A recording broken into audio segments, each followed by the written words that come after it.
안녕하십니까, 이현열입니다. 국민의힘 윤석열 후보가 대선 경선에서 홍준표 후보를 누르고 최종 야권 후보로, 국민의힘 후보로 결정이 됐습니다. 사실 그 내용을 뜯어보면 윤석열 후보가 그렇게 만족할 만한 결과는 결코 아닙니다.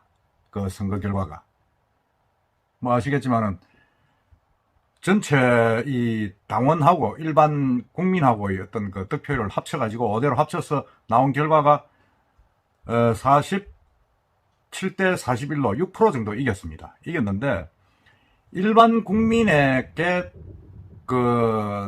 물어본 여론조사 결과는 의외로 홍준표 후보가 높았습니다. 당원 투표에서는 압도적으로 57%를 얻어가지고 34%를 얻은 홍 후보보다는 앞섰지만은 여론조사에서는 윤 후보가 37%에 거치고 48%를 득표한 홍이한테 졌습니다. 홍 후보에게. 그걸 합치니까 이제 한 10% 차이 났는데 저는 이게 상당한 의미가 있다고 봅니다. 사실 민심에 이기고 당심에 졌다는 그런 평가가 나오고 있는 겁니다.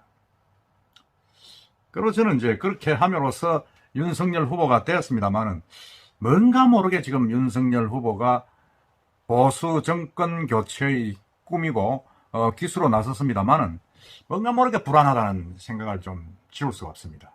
뭔가 검증이 좀 아직까지 모자란다. 조금 더 믿음을 우리 국민들한테 주지 못하고 있지 않은가 하는 그런 의구심을 저뿐만 아니고 많은 분들이 가지고 있을 겁니다. 오늘 그 부분 한번 짚어보겠습니다. 윤석열 후보는 사실은 검사만 26년, 30년 가까이 했죠. 문재인 정권에서 검찰총장까지 고속승진, 6단계로 고속승진 해가지고 적폐청산 해가지고 이명박, 박근혜 전 대통령을 다 구속시켰습니다. 구속시키고 난 뒤에 다시 이제 조국 전 장관, 추미애 전 장관하고의 각을 세우면서 반문적인 행태를 띠면서 이제 또 반문 세력에 적극적인 지지를 받으면서 지금 후보까지 됐습니다. 그런 과정에서 올라오는 어떤 여러 가지 면을 보면 사실 반문이고 현 문재인 정권에 대해서 각을 세운 건 맞지만은 과연 그 이외에는 뭐가 있는가? 대통령이 되었을 때 어떤 그 수권 능력, 통치 능력은 뭐가 있는가 하는 그런 의구심이 들고, 두 번째는 토론회를 10번을 했습니다만은 너무 준비가 지금 모자라고 있다. 너무 버벅대고 있다. 토론한 내용에서. 그리고 끝난 뒤에 어떤 뒤풀이 장소에서도 말을 함부로 해가지고 광주 시민들의 마음을 상하겠다든지, 돌이킬 수 없는 아킬레스건 아닙니까? 광주 사태는. 그런 말을 함부로 한다든지 하는 그런 뭔가 불안한 그런 부분들. 그리고 자기 자신을 둘러싸고 있는 처갓집 문제, 와이프 문제, 이런 것도 깨끗하게 지금 정리가 되지 않고 있고, 자기 자신의 고발 사주, 이런 의혹들, 이게 제대로 지금 정리가 되지 않고 있는 그런 부분들이 가장 우려되는 부분입니다. 사실은 그런에도 불구하고 될 수밖에 없었느냐. 그것은 여러분 다 아다시피 이 문재인 정권은 무조건 한번 바꿔봐야 되겠다. 이 부동산 실패, 그리고 내로남불로 대변되는 이런 여러 가지 어떤 그런 집권 세력들의 뻔뻔함, 이런 부분들에 국민들이 염증을 느끼고 코로나 대처에 대한 부실함, 부족, 이런 부분에 대해서 염증을 느낀 국민들이 한번 바꿔보자, 이렇게 지금 나오고 있는 겁니다. 그래서 지금 이재명 후보가 여권의 후보로 결정이 됐지만은 사실 지지율은 계속 빠지고, 문재인 대통령의 지지율도 빠지고, 민주당의 지지율도 빠지고 있습니다. 여론조사에서. 그런 상황에서 보면 윤석열 후보는 아주 타이밍이 좋다고 봐야 되는데, 그렇지만 좀 불안하다. 아까 제가 말한 그 세 가지 부분. 여러 가지 검찰 오래 근무를 했습니다만 과연 수권 능력이 있느냐. 반문을 해가지고 현 정권의 반기를 든 거는 좋습니다만, 그렇다면 그거하고 통치 능력이라든지 행정 능력이 또 다른 문제입니다. 그런 부분들이 토론에서 조금 미흡했다, 많이 미흡했다, 그런 생각도 많이 들고, 여러 가지 좀 주변의 신상 문제, 이런 부분들도 아직 정리가 되지 않고 검증도 되지 않고 있다. 검증이 많이 부족한 것 아니냐 하는 생각을 저는 갖고 있습니다. 그에 반해서 사실 홍준표 후보나 다른 후보들은 다 선출직을 국회의원들을 해봤기 때문에 선거하는 과정에서 몇 번씩 그런 검증 절차를 거쳤습니다만은 이 윤석열 후보는 그런 과정이 전혀 없이 당에 입당한 지 석 달 만에 지금 후보가 됐습니다. 그건 뭐 다름 아니라 정권을 바꿔보자는 어떤 국민들, 당원들의 열망에 이렇게 됐다고 저는 봅니다. 그만큼 책무가 크고 거기에 대한 기대가 무겁다는 거죠. 그렇지만은 이 홍준표 후보가 백의종군하면서 떨어져 나가듯이 과연 윤석열 후보가 당내 어떤 세력들을 모든 이 후보를 규합을 하고 결집을 시키고 또 당외에 안철수 후보 같은 제3의 출마자, 야권 출마자를 단일화 하면서 끌고 나갈 수 있느냐, 그런 역량이 있냐 하는 또 다른 문제입니다. 물론 뭐 김종인 비대위원장이 뭐 후견인으로 들어온다고 이야기를 하고 있습니다만은 과연 이 윤석열의 과제 해결할 수 있을까 하는 생각이 듭니다.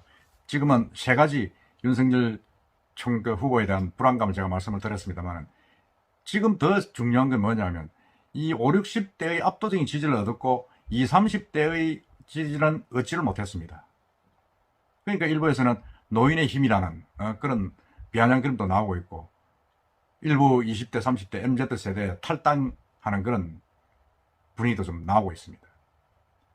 그리고 호남 측도 광주 전두환시 광주 사태 이야기를 하면서 호남 쪽 지지율도 급락을 했습니다. 윤석열 씨는 고향이 충청도이기 때문에 사실은 경상도하고 어떤 호남에서 가지는 거부감이 별로 없습니다만 그 발언으로 지지율이 뚝 떨어졌습니다. 박근혜 전 대통령은 그래도 호남에서 박정희 대통령의 어떤 향수가 있어서 노인층에서 최소 10%는 받았습니다. 받았는데 이번에 과연 그렇게 되겠느냐 하는 그런 의구심이 많이 제기되고 있죠.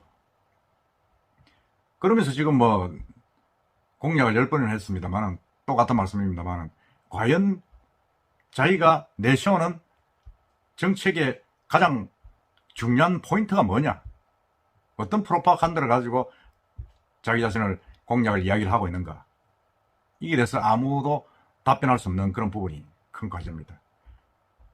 그리고 뭐 막말 같은 거, 리더십이 과연 있느냐, 이런 부분이 사실 좀 될 수 있고, 그 다음에 또 중요한 게 아까 말씀드렸습니다만 이 안철수 그리고 김동연 후보들과 제3지대 후보들과의 단일화입니다. 거기에 앞서서 뭐 홍준표, 유승민, 원희룡 이 후보들은 경선 결과에 완전히 승복을 했습니다만 과연 그분들을 모시고 당내 화합을 이루고 또 이런 제3지대를 끌어안으면서 갈 수 있느냐 하는 그런 과제가 아주 큰 과제가 남아있는 거죠. 그 큰 과제를 과연 어떻게 윤석열 씨가 할 수 있느냐.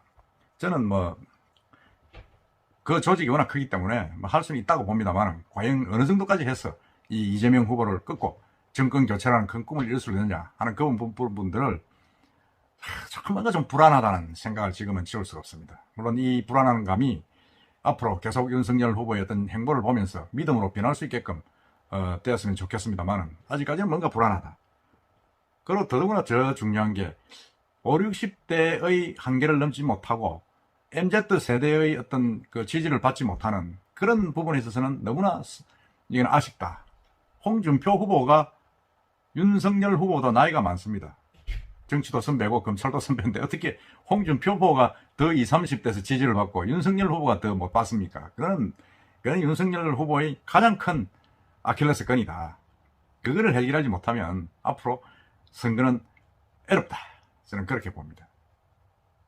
20, 30대, 40대가 사실은 이준석 대표가 됨으로 해서 많이 들어왔습니다. 한 16만 명 들어왔다고 합니다. 들어왔는데 그 표가 전부 다 윤석열 후보한테는 가지 않고 홍준표한테 갔다는 거 아닙니까?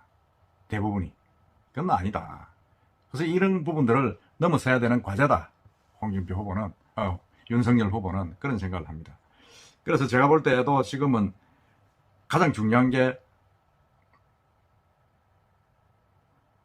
수권 정당으로서의 어떤 수권 능력을 보여줘야 되고, 두 번째는 자기 주변을 정리를 하는 게 두 번째 우선적이고, 세 번째는 사실은 뭐 모든 사람 다 알고다시피 윤석열이의 어떤 그런 개인적인 부분, 이런 부분에 대한 어떤 신뢰, 이런 부분들을 많이 보여줘야 된다. 그리고 남은 과제들, 단일화 문제, MZ세대의 어떤 그 규합, 당내 화합과 결집, 이런 부분들을 원만하게 할 수 있는 능력을 보여줘야 된다. 그 과정이 정말 이 윤석열 후보에 대한 믿음을 줄 수 있는 과정이다. 저는 생각을 합니다. 그렇지 못한다면 윤석열 후보는 정말 어깨에 짊어진 짐이, 정권 교체의 짐이 너무 무겁고 머리에 서고 있는 정권 교체를 하는 기대의 관이 너무 무겁고, 그래서 그걸 지탱하지 못하는 불행한 사태도 올 수 있다.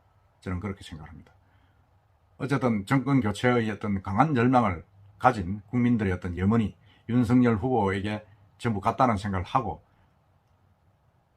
윤석열 후보도 뭐 잘 하겠지만 한번 저희들도 지켜봅시다. 이번 대선은 전에도 말씀드렸다시피 후보 양쪽 후보가 다 그야말로 정통적인, 각 당의 정통적인 후보는 아닙니다. 갑자기 나타난 후보들이, 돌발적으로 나타난 후보들이 다 지금 최종 후보가 된 겁니다. 그렇기 때문에 둘 다 불안하고 검증이 안 된 상태에서 일어나는 이런 부분들, 과연 믿을만한 대통령이 될 수 있으며 우리나라를 맡길만한 제목이 되는가 하는 부분에서는 상당히 의구심을 갖고 있는데, 더더구나 정권 교체가 50% 이상의 어떤 국민 여론을 뒤엎고 있다는 그런 조사 결과도 나오고 있는 상황에서는 야권의 대권 후보인 윤석열 후보에 대한 기대가 더 크다고 볼 수 있습니다. 윤석열 후보가 정권 교체라는 큰 짐을, 꿈을 과연 이룰 수 있을지 참 지켜보겠습니다만, 저는 그런 과업을 과감한 어떤 결단으로 이뤄내도록 믿어보겠습니다. 이상입니다.